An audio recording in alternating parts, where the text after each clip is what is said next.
안녕하세요. 이쑤시개 장군입니다. 오늘은 우리 역사 백제를 배워보겠습니다. 자, 오늘 만들기 할 책은 바로 백제 금동대학로의 비밀, 이 책의 내용을 한번 보겠습니다. 먼저 여기 표지에 금동대학로가 있죠. 여러분들 금동대학로 다 알고 계시죠? 금동대학로가 있고, 그리고 열어보면 금동대학로에 대한 내용이 하나씩 있고요. 그리고 한번 표지를 다시 제대로 열어보겠습니다. 팝업이 하나 있네요. 자, 이 팝업은 뭘까요?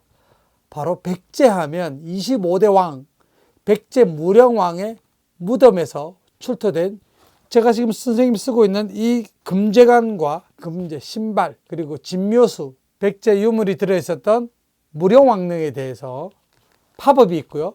그리고 또 이 책을 다시 다음 장에 열어보면 금동대학로에 대해서 자세하게 있는데요. 그리고 또 백제와 일본과의 관계는 무엇인지 이 책을 통해서 우리가 알 수 있고요. 그리고 백제는요, 도읍이 최초의 위례성이라는, 그러니까 한강에서 나라를 세웠죠. 그 다음에 남쪽으로 내려와서 웅진이라는 곳, 웅진은 지금 충청남도 공주시예요.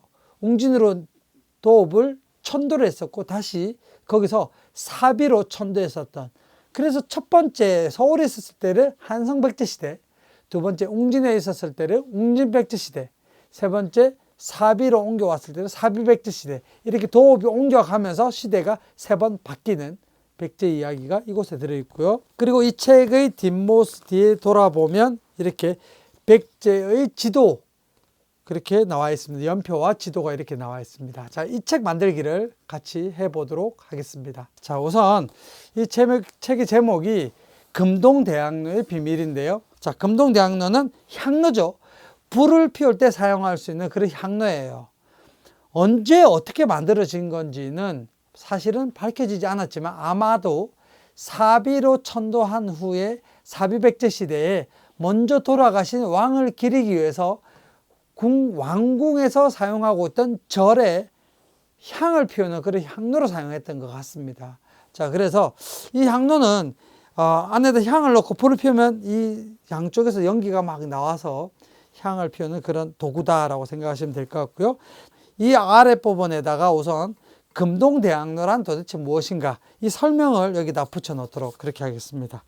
자, 금동대학로 하면요, 정말로 세계에서 여러 가지 그런 금동으로 만든 조각품들 중에 아마 세계에서 가장 화려하고 가장 아름답고 가장 섬세한 그런 이제 조각품이지 않나라고 생각이 듭니다. 나중에 우리가 뒤에 돌아가면서 좀 더 자세하게 이 향로가 무엇인지, 어떻게 만들어질지, 안에 그림이 어떻는지 한번 자세히 뜯어보도록 그렇게 하겠습니다. 그리고 책을 이제 딱 열었을 때 왼쪽에 빈 부분이 있죠.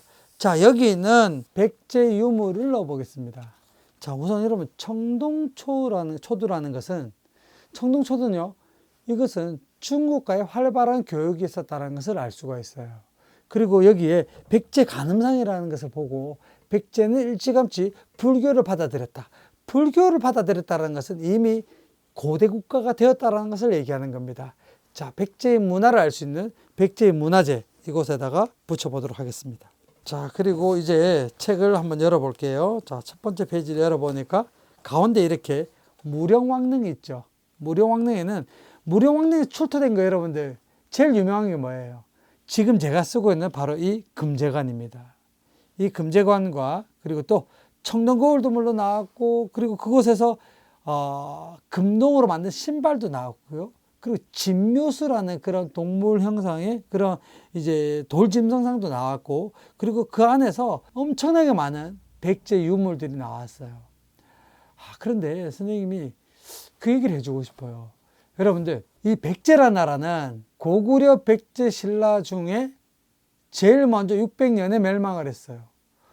백제는 오랫동안 신라와 서로 경쟁관계에서 전쟁을 했어요. 신라가 삼국 통일을 했죠. 그렇기 때문에 이 백제는 신라에 짓밟히다 보니까 문화재들을 보존할 수가 없었어요.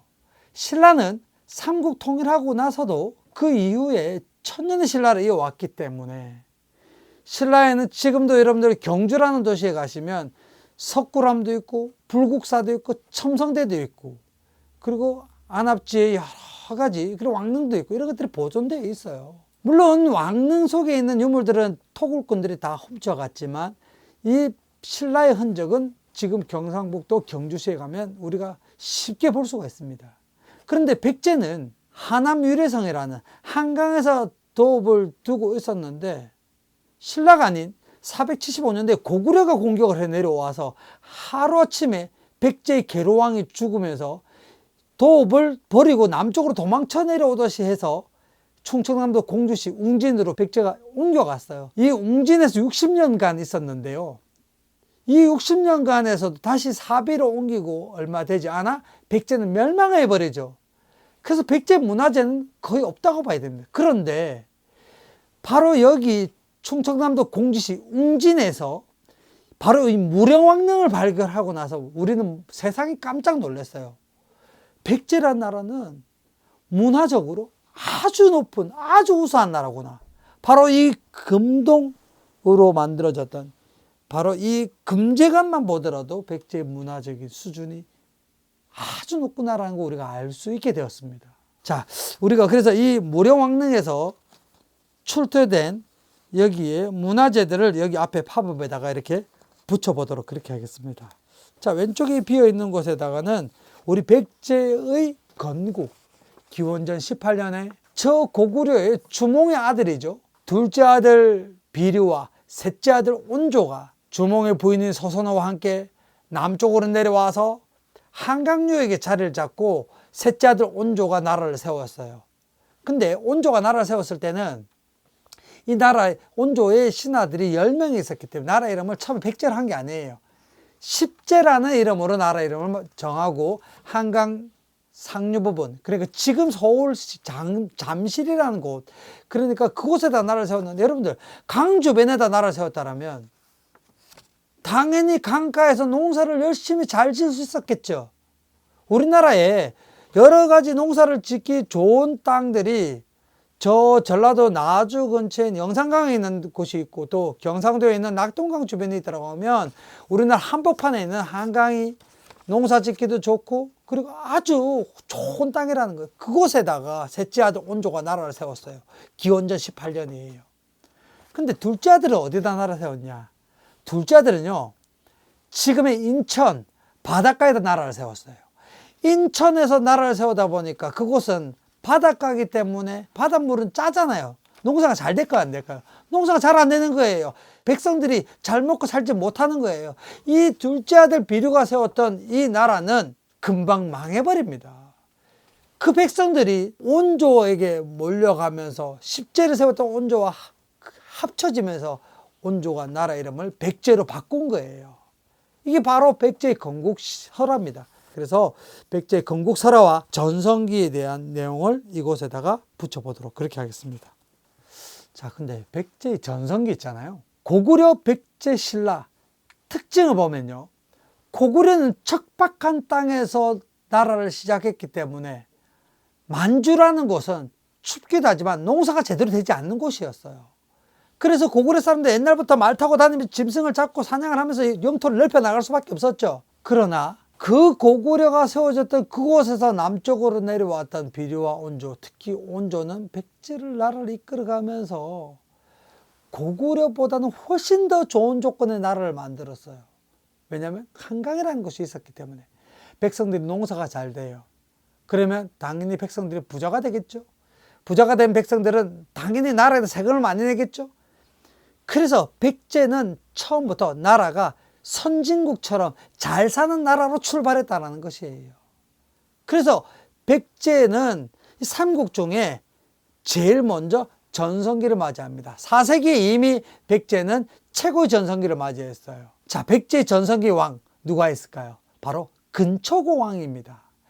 근초고 왕은요, 저 고구려와 전쟁을 해서 고구려의 왕을 직접 죽일 정도로 힘이 강했습니다. 여러분들, 고구려의 왕이 전쟁에서 죽었다는 게 이해가 되나요? 그런데 백제의 근초왕이 워낙 강했기 때문에 당시 고구려의 왕은 누구냐면 고국원왕이에요. 고국원왕과 백제의 근초왕이 한번 전쟁이 일어난 거예요. 그때 백제가 쏜 화살에 고구려의 고국원왕이 죽었습니다. 병사도 아니고 왕이 전쟁에서 죽었다라는 것은 고구려가 거의 침몰을 한 거죠. 그만큼 백제가 강했다라는 것이에요. 고구려 멸망할 뻔했어요. 자, 여기에서 우리가 근초고왕의 아들은 누굴까요? 근구수왕이라는 아들이에요. 근구수왕은요, 백제의 신하를 일본으로 보냈어요. 갈 때 무엇을 들고 갔냐면 천자문 있죠. 한자 적혀있는 책을 들고 갔어요. 그리고 혼자 간 것이 아니라 여러 신하들을 데려갔는데요. 그 신하들 중에서는 와박사, 그러니까 귀화를 얻는 기술자, 집을 짓는 줄 아는 기술자를 데려가고요. 또 누굴 데려가냐면 도공, 도자기 굽는 기술자를 데려갔습니다. 이 근수고왕이 보냈던 신하는 바로 이름이 왕인이라는 사람이에요. 근구수왕의 신하 왕인은요, 일본에다가 새로운 문화를 전달하기 시작합니다. 일본 사람들이 볼 때 이 왕인이라는 사람이 어떻게 보였겠어요? 마치 신처럼 보였겠죠. 왜냐하면 일본은 그 전에 집을 지을 줄 몰라서 나무 밑에서 살고 있었고 움집 같은 데 살고 있었어요. 이미 우리 백제는 아주 고대 문화가 완전히 정착해서 성도 쌓고, 그리고 아주 백제는 발전하고 있었는데 일본은 집을 지을 줄 몰랐다. 왕인이 집 짓는 방법을 가르쳐 주었다. 왕인이 글자를 가르쳐 주었다. 왕인이 도자기 굽는 기술자를 데려가서 일본 사람들은 마치 왕인을 신처럼 생각했던 거예요. 지금 그 왕인은요, 일본의 신이 되었습니다. 전왕인묘라고 해서 옛날에 왕인을 모시고 있는 일본에 신사가 있어요. 그것이 전왕인묘라고 하는 것인데 일본의 신이 되었다는 것이에요. 자, 이 근구수왕, 그래 근초광 아들 근구수왕 전에 근초광은 일본에 뭘 보냈어요? 칠지도라는 걸 보내죠. 칼날이 7개가 있는 칠지도를 보내서 제후국의 왕에게 이것을 하사하노라. 제후국, 그러니까 신하의 나라에게 이것을 보내니 후손들에게 이 칼을 보여주거라 라고 명령을 하면서 일본에다가 칠지도를 보냈던 것이 바로 근초고왕이고요. 그의 아들 근구수왕은 일본에 글자를 가르쳐주고 집 짓는 방법, 그릇 만드는 방법을 가르쳐준 것이 바로 백제라는 것이에요. 백제는 군사적으로도 문화적으로 아주 앞섰기 때문에 일본에다가 나라를 만들어주기 시작했던 거예요. 그래서 일본은요, 백제가 만들어준 나라라고 얘기하는 것이 바로 이것입니다. 제가 여기서 한마디만 더 하자면요, 일본은요, 백제를 뭐라고 부르냐면 쿠다라라고 합니다. 쿠다라. 이 쿠다라라는 말은 어원이 어디서 왔느냐? 우리말에서 크다라는 뜻이에요. 백제가 일본의 입장에서는 하늘과 같았기 때문에, 너무나 커다란 거기 때문에 백제를 그때부터 뭐라 불렀냐면 커다라라고, 쿠다라 이렇게 불렀습니다. 자, 그 이유 또 하나가요, 일본 말에요, 시시하다, 너무 큰 게 아니다, 아무것도 아니다, 저 별거 아니야, 이걸 뭐라고 부르냐면 쿠다라 나이라고 불러요. 그러니까 백제가 아니면 시시하다 이 말이에요. 백제가 쿠다라기 때문에 나이 없다란 말이에요. 아니다란 말이에요. 쿠다라 나이는 크지 않다, 대단하지 않다, 쉽게 말해서 시시하다, 너무 하찮다. 백제가 아니면 시시하고 백제가 아니면 하찮다라는 뜻이 바로 쿠다라 나이. 그래서 이 쿠다라라는 말은 일본 말로 백제란 말은 크다, 엄청나다, 대단하다라는 그런 뜻이라고 생각하시면 되겠습니다. 자, 이제 선생님이 지금까지 백제의 건국에 대한 이야기, 전성기에 대한 이야기를 했었는데요. 자, 이제 무령왕릉, 왼쪽에는 무령왕릉에 대해서 내용을 여기다가 붙여놓겠습니다. 안에 진묘수, 아까 돌 짓는 상이라고 했죠. 그리고 금제장식, 선생님이 쓰고 있는 이 금제관, 그리고 또 금동제, 신발, 그런 수많은 유물이 2,900점이나 여기서 출토됐어요. 세계가 깜짝 놀랐던 무령왕릉에 대한 이야기를 여기 왼쪽 부분에다가 이렇게 붙여보도록 하겠습니다. 자, 이번에는 금동대학로를 한번 보겠습니다. 금동대학로는요, 바로 이 모습입니다. 자, 이 금동대학로는 이렇게 눈부시게 화려합니다. 이 금동대학로의 아랫부분 있죠? 이게 뭘까요? 바로 용입니다. 용이 아래에서 틀어 올려서 받치고 있는데요, 그 용이 받치고 있는 것이 바로 무엇이냐면 연꽃이에요. 이 연꽃은 무엇을 의미하냐면 주로 연꽃을 사용하는 것이 불교죠. 바로 불교를 의미하는 겁니다. 부처님. 그리고 연꽃 위에는요, 뭐가 있냐면 바로 이게 복례산, 산신산이라고 하는 도교 신앙에 있는 마음속에 있는 상상하고 있는 산이에요. 그러니까 쉽게 말해서 이곳은 세상이라고 여길 수 있습니다. 우리가 살고 있는 세상. 그 위로는 주악상, 악기를 연주하는 신선들이 있어요. 그 위에 뭐가 있냐? 봉황이 있습니다. 여의주를 물고 있어요. 봉황은 누구를 상징하죠? 왕을 상징합니다. 용이 바치고 연꽃이 올라와서 세상을 돌아서 위에 마지막에 신선들 위에 왕을 통해서 하늘을 올라간다라고 하는 불교의 의미이기도 하고 도교의 사상이기도 하는 이 바로 금동대학로예요. 자, 이 책에서 여기 있는 금동대학로를 화려한 부분을 여러분들이 색칠을 하면서 만들어주면 좋을 것 같고요. 자, 그 다음에 여기 오른쪽에 빈칸 위에는 아까 선생님 처음에 얘기한 것처럼 백제의 수도가 어떻게 바뀌었는지. 기원전 18년에 백제는 한성에서 서울에서 500년을 백제가 도읍을 했었고요. 이때가 바로 백제의 최고 전성기였죠. 근초고왕도, 금구수왕도 이 여기 한성에서 아주 백제는 힘이 센 나라였다라는 거예요. 그런데 여러분 아까 말씀드렸던 이 근초고왕의 쏜 화살에 고구려의 고구곤왕이 전사했죠. 죽었죠.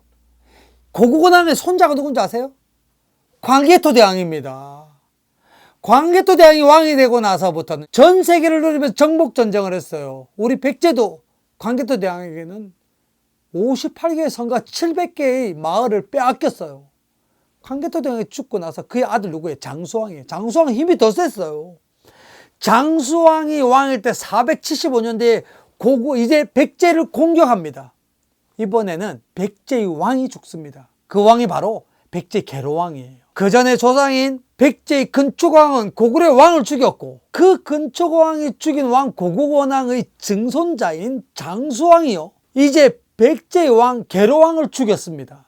백제가 왕이 죽고 도읍을 서울을 버리고 할 수 없이 도망쳐 내려온 곳이 바로 웅진, 충청남도 공주시예요. 웅진으로 도망쳐 내려왔고 거기서 불과 60년밖에 되지 않아서 다시 사비로 성왕 때 사비로 내려와서 사비백제 시대가 시작되는데요. 이렇게 백제가 도읍을 옮겨갔던 이야기를 여기에 붙여보도록 하겠습니다.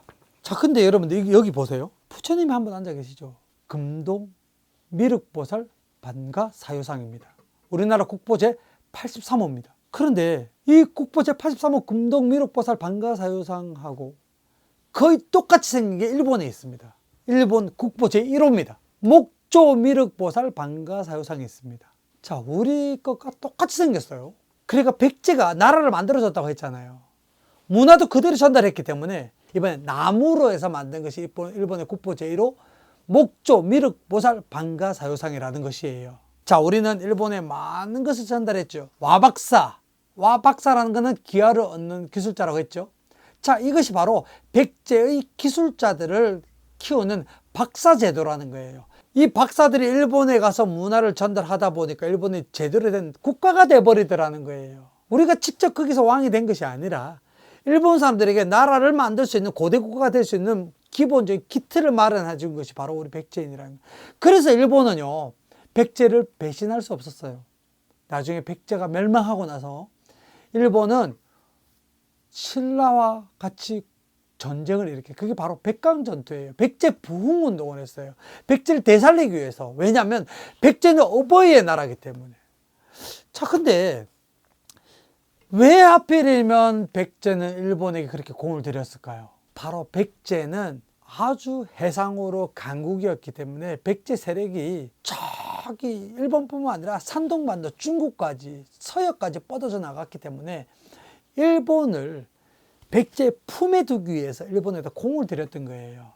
세상은 이렇게 크고 넓다라는 것을 일본에 가르쳐 주면서 일본을 품속에다 계속 둬서 그러니까 신하의 나라로 계속 두고 가기 위해서 일본에다가 공을 들였던 것이라고 생각하시면 되겠습니다. 자, 제가 지도를 하나 보여주겠습니다. 자, 이 지도를 보겠습니다. 이 지도는 제가 그린 것이 아니라 인터넷에 나와 있는 지도예요.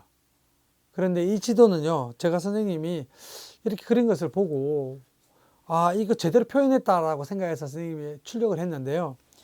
여기에 보니까 이 백제의 전성기 지도인 것 같아요. 그런데 백제가 분명히 여기잖아요. 아래를 보니까 가야가 보이고 신라가 보이고 고구려가 보이고 그럴듯해요.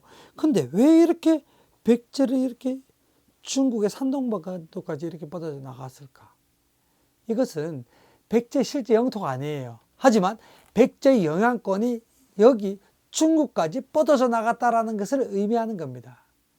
제가 이 중국에는요, 우리나라와 달리 그 예전에 진나라고 있었죠. 진나라라고 있었죠.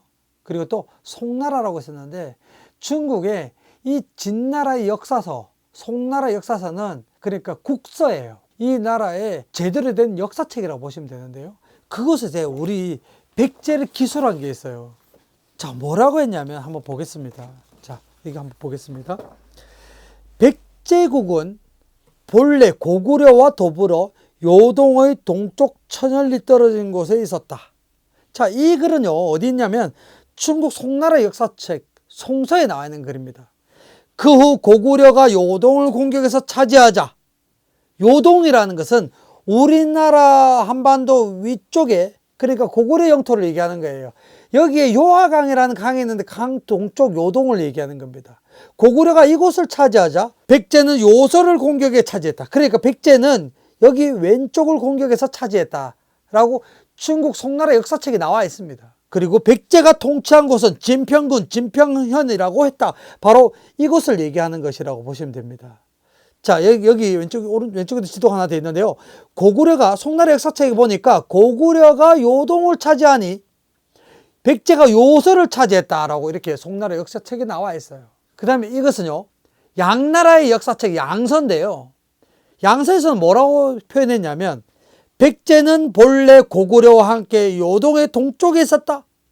그러니까 요하강이 이쯤에 있는데 요하강 동쪽, 그러니까 우리나라의 이 한반도에 있었다 이 말이에요. 자, 진나라 때 고구려가 이미 요동을 공략해 차지하자. 고구려가 요동, 그러니까 요하강 동쪽을 차지하자. 우리나라 만주벌판 위쪽을 차지하자. 백제 또한 요서, 진평 이군을 빼앗아 스스로 차지하고 스스로 백제군을 두었다. 자, 요서, 진평이라는 것은 요서지방, 진평지방 이 부분을 차지했다라고 이렇게 중국 양나라 역사책에 나와 있습니다. 자, 여러분들, 역사란 기록이 남아있는 것을 가지고 나의 스스로의 생각을 집어넣으면 안 돼요. 예를 들어서 고구려가 있었는데 백제가 그렇게 큰 나라 그럴 리가 없잖아 라고 하면서 저 기록을 무시해서는 안 된다는 것이에요.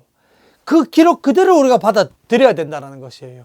중국의 송나라의 송서와 그리고 중국의 양나라의 양서에 분명 고구려는 요하강 동쪽 요동에 차지하자 백제는 요소지방을 차지하고 다스렸다라고 나와 있다는 것은 실제로 그곳이 우리 땅이 아니라 하더라도 백제가 영향권을 뻗어져 나가서 지배한 거나 마찬가지라고 생각하시면 됩니다. 이게 바로 백제의 근초고왕 때나 근수고왕 때 그 전후에 백제의 전성기 때는 우리 한반도에 국한된 것이 아니라 중국까지 뻗어져 나가고 그리고 일본까지 뻗어져 내려왔다는 것을 의미하는 겁니다. 당연히 일본의 모든 문화를 전파할 수 있는 정도의 백제가 그런 능력이 있었다는 것을 우리가 알 수가 있습니다. 자, 이 종이는요, 일본의 문화를 전파했던 박사제도에 대해서 나와 있고요. 아래쪽에는 아까 선생님이 얘기했던 일본의 국보 제1호 목조 미륵보살 반가사유상이 있고, 그 옆에는 우리 백제의 문화재 국보 제83호 금동 미륵보살 반가사유상이 있다라는 거 여러분들 알아두시면 좋을 것 같습니다. 자, 이제 작품 만들기를 다 했습니다. 자, 그런데 이 뒤쪽에는요 인쇄가 되어 있기 때문에 여러분들 백제 연표를 볼 수 있고 백제 지도를 볼 수 있는데 여기 하나 남은 게 있어. 자, 백제 무령왕에서 출토된 청동수저예요. 자, 이 청동수저는 여러분들이 붙이실 분들 붙이면 되는데 아마 이곳이 좀 비어있네요. 종이를 붙여보겠습니다.